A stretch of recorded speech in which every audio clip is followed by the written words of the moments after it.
The third old man began to say, "O Demon King, this mule is my wife. I was a businessman. Once I went abroad for business. When I returned home a year later, I found my wife sitting beside a Negro slave, gloating and courting. Seeing this, I was very surprised and angry and wanted to punish both of them. Then my wife brought water in a vessel, and after chanting a mantra on it, she sprinkled the blessed water on me, by which I became a dog. The wife chased me away from the house and then indulged in her luxuries. I wandered here and there, then distraught with hunger, reached a butcher's shop and started eating his thrown bones. I kept doing this for some days. Then one day went to his house with the butcher. The butcher's daughter went inside on seeing me and did not come out for a long time. The butcher said, "What are you doing inside? Why don't you come out?" The girl said, "How do I go in front of a stranger?" The butcher looked around and said that no stranger man is seen here. "Which man are you talking about?" The girl said, "You don't know the story of this dog who has come with you in the house. This is the man. His wife is proficient in magic. He has made it a dog with the power of mantra.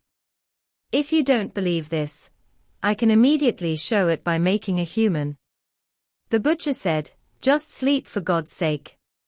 You make him a human so that he can accumulate the religion of both this world and the hereafter."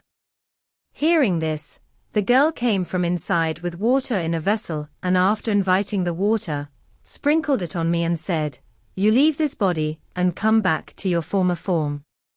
As soon as he said this, I again came in human form and the girl again went inside the curtain. Overwhelmed by his favor, I said, "O Bhagavati, the favor you have done for me, may you get continuous happiness in this world and the hereafter. Now I want my wife to get some similar punishment." Hearing this, the girl called her father inside and after sending out some consecrated water in his hand, said, "Sprinkle this water on your wife.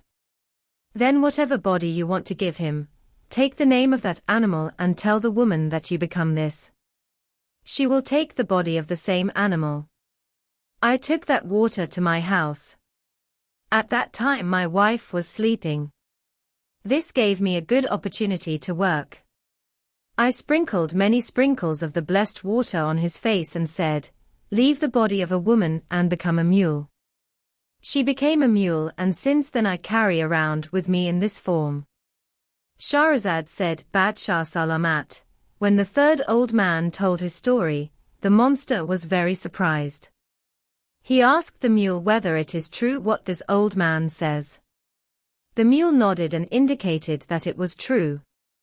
After that, the monster forgave the remaining third part of the merchant's crime and freed him from bondage.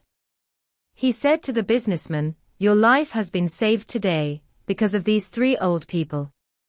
If these people had not helped you, you would have been killed today. Now you express gratitude towards these three."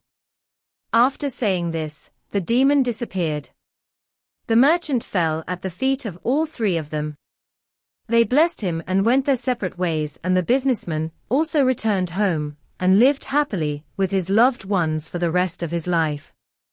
After saying this, Shahrazad said, "I know a better story than the one I have told, which is of a fisherman." The king did not say anything about this, but Duniyazad said, "Sister, there are still a few nights left. You start the story of the fisherman too. I hope Badshah Salamat will be happy to hear that story too." Shahryar also gave permission to listen to that story. Shahrazad started the story of the fisherman in this way.